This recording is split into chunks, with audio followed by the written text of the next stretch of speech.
How to make the face spin effect.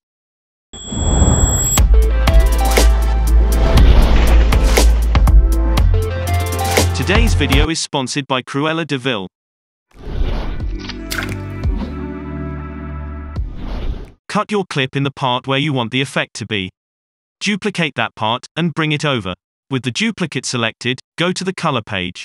In the Magic Mask window, change it to Person Mask, make sure that the toggle overlay is activated, and set the quality to better.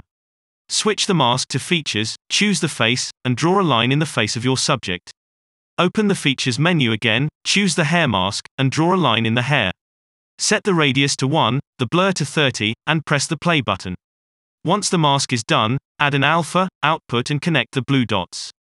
Go back to the edit page, right-click to your masked clip, and select to render it in place.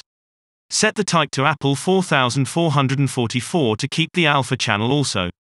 When the render is over, you can delete this clip from the timeline. Select the bottom clip, make it a new Fusion clip, and open the Fusion page. Add a merge node. Go to your media pool, bring the masked clip into your flow, and connect it to the merge as a foreground. Add a transform node between the masked clip and the merge. Move the pivot point to the center of the face. Right-click to the angle slider, and select to modify with anim curves. Go to the Modifiers tab, change the source to duration, the curve to easing, and set the in and out to expo.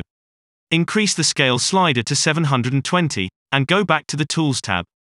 From the Settings tab, activate the Motion Blur box, and increase the shutter angle and the quality. If you want, you can animate the size also. Right-click to the Size slider, select to modify it with anim curves, and go to the Modifiers tab. Change the source to duration, and the curve to easing.